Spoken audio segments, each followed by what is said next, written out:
Assalamualaikum warahmatullahi wabarakatuh. Halo guys, perkenalkan nama saya Yuni Nawangsari dengan NIM 210304026 dari Prodi Kewirausahaan Universitas Muhammadiyah Gresik. Baik, di sini saya akan sedikit mereview tentang Journal of Islamic Economics Perspective dengan judul Dynamic Capability Pesantren Entrepreneur. Berikut saya akan menampilkan sedikit slide, bisa kalian simak dengan baik-baik.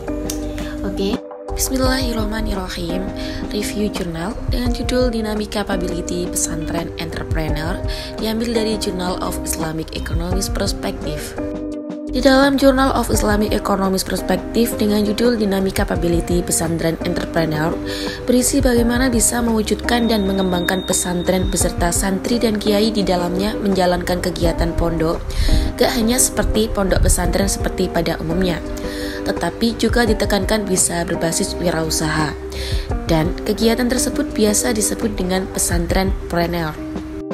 Dan berdasarkan beberapa penelitian, ternyata kapabilitas dinamis dapat mempengaruhi secara langsung atas kinerja perusahaan. Dalam jurnal Dynamic Capability Pesantren Entrepreneur, dijelaskan bahwa kinerja wirausaha pesantren terbentuk karena adanya dinamika kapabilitas dalam membentuk dan mengkonfigurasikan kapabilitas kelembagaan.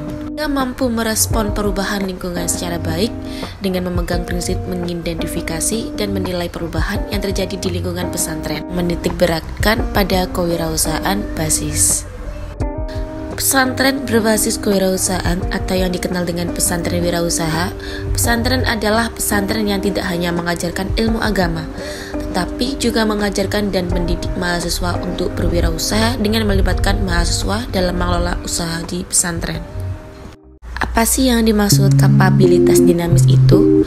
Kapabilitas dinamis adalah anteseden untuk fungsional lebih lanjut kompetensi berpengaruh signifikan terhadap kinerja perusahaan, sehingga kapabilitas dinamis tidak memiliki pengaruh langsung yang signifikan terhadap kinerja perusahaan. Diambil dari seorang informer yang menjadi narasumber dari penelitian Jurnal Dynamic Capability Pesantren Entrepreneur yang berkata, kami sangat merespon perubahan yang terjadi di lingkungan bisnis secara syariah pesantren misalnya di masa pandemi COVID-19. Yang pertama, kita harus bisa menanggapi dan mengubahnya. Apa yang awalnya dilihat beberapa orang sebagai ancaman, tetapi bagi saya dan kami pesantren harus menjadi peluang. Artinya kita harus adaptif kemampuan.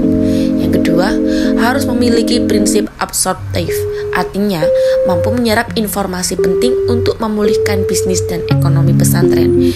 Dan yang ketiga, kami harus inovatif.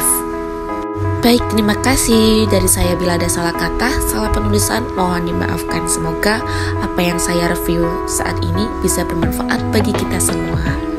Wassalamualaikum warahmatullahi wabarakatuh.